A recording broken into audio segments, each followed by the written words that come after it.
2020 is going to be your year. You are going to nail every single one of your New Year resolutions. You're not going to repeat the mistakes of 2018 or 2019. You know why? Because I believe in you and I'm with you, and I'm going to give you some tips through which you're going to manifest everything that you desire.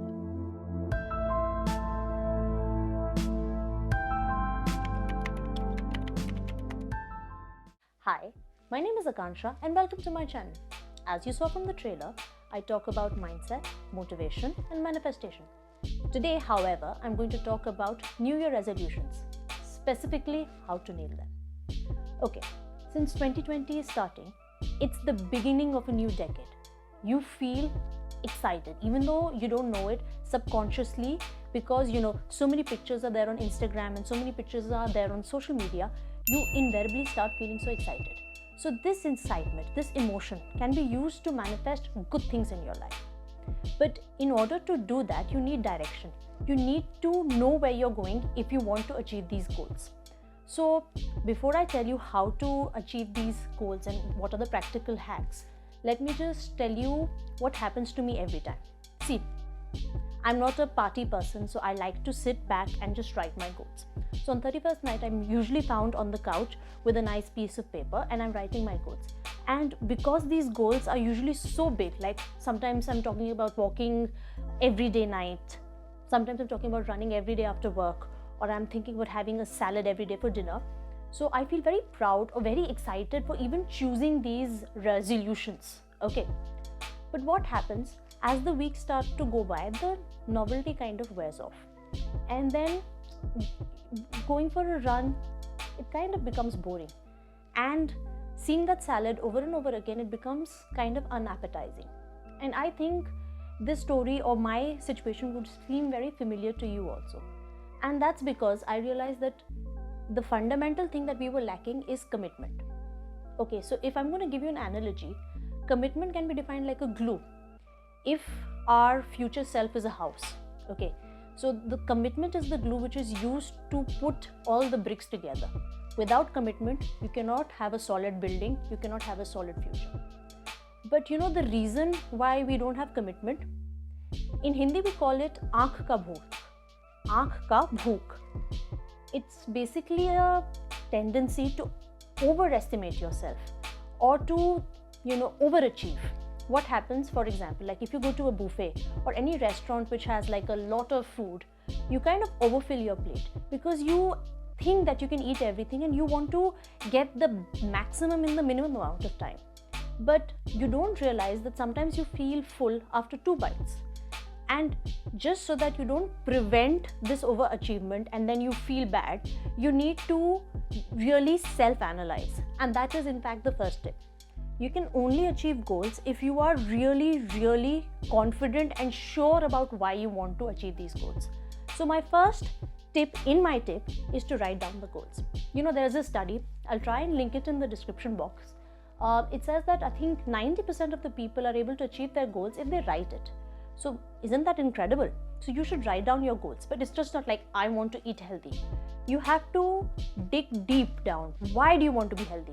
See, if you want to lose weight, but you're just doing it because your boyfriend called you fat or because the society is saying so, you just want to fit into a dress, it's never going to happen. Because you are just not intrinsically motivated. You are going after something which doesn't exist. You want to be motivated from the outside. That will not happen. Unless you're motivated internally, you'll never achieve something. So if you want to become healthier or you want to become thinner, why do you want to do it? For example, I practice yoga and I work out every day because I want to be fit. I chose yoga specifically because it works on my internal organs. So I know that in the long run of time, I would be healthier. So you really need to dig it and you really need to think why you're doing something. If you're going to the gym to show off, you're not going to be regular. So really think. That is my first tip. My second tip is don't underestimate the importance of a backup plan. Backup plans are the boss. See, invariably you're going to be tired. There are going to be days where you're going to hate the salad and you're going to hate going out for a run, especially after a big and long day at work. So what should you do? See, if you've done step 1 correctly, you would know what you really want. So if you want to become fitter, that doesn't mean that after work you have to go and watch, like if you have to go to the gym, you can instead watch your TV and walk at the same time, like watch your episode and march on the same spot, or do squats or something on the same lines. Be innovative with it, because your goal is to be healthy.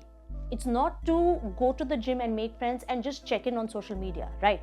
If that is your goal, that you just want to go to the gym to check in on social media and spread this lie of a life, you can do that too. But you need to be honest with yourself.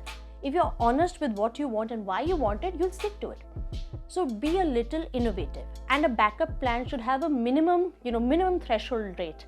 This is kind of technical, but it's like the minimum threshold of a pain that somebody can tolerate, and after that they need a drug to compensate for that. So define your minimum threshold. This can be better explained with the help of an example. For example, I love doing yoga, but obviously there are days in which I cannot do it. So instead of doing like 45 minutes of a full session, I have chalked out certain asanas and 5 Surya Namaskars. So each Surya Namaskar takes like 1 minute. So it literally takes me not more than 10 minutes. Even if I'm stretching it 5 minutes, if I'm just doing the Surya Namaskar, and I've done my backup plan and it's done. I have stuck to my resolution. So that's my tip number 2, backup plan. Now, the third tip is reward. See, because we are a generation of instant gratification, we kind of go overboard with the reward. Like many of you know, if your goal is to go to the gym, how many of you have honestly spent half your salary buying the clothes before you actually go to the gym, right? So you don't need to buy yourself the reward immediately. The reward should be at the end of the resolution.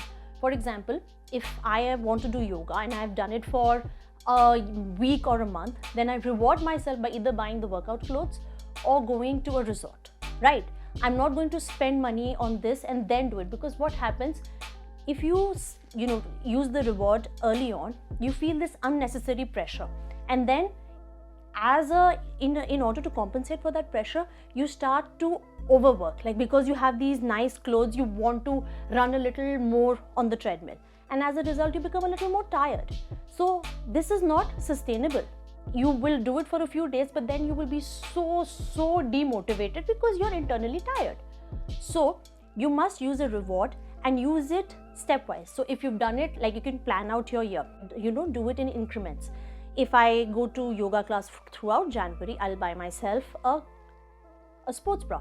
If I go throughout February, I'll buy myself an entire closet. If I do it through March, through May, I'll go to a yoga retreat. See, in increments. So these are my 3 tips, but I have one bonus tip too. But before I talk about this bonus tip, I have to tell you about the sponsors of the video. You know who's sponsoring this video? Me! Shameless self-promotion. See, if you like this video, you know the drill. You have to subscribe because you have to motivate me to motivate you. You have to like, you have to comment. You know all that drill. But I want to tell you, if you like this video, you're going to love the next one. I'm so proud of it. I've done so much research on it. But the problem is I've shot a kilo of videos and I've given it to my editor. So if my editor does it on time, you will probably see a video every day. So don't miss it. Now, let's go to the bonus tip. You know, this is kind of old school, but it works. In psychology, we read that if you have a visual representative of how you progress through something, you feel more motivated. Now, this sounds very flashy and classy, but it actually means that if you have like a calendar, like an old school print calendar, and if you go to the gym and you put a little cross every day, you would, even if you're feeling so demotivated and tired, you would still feel motivated because you don't want a space where there's no cross. So you'll do it. So either go for a journal, like a bullet journal, which tracks your daily thing, or an app where you can share your progress with your friends, or do it old school on a calendar. I hope you liked my video. Subscribe, like and share. Bye-bye.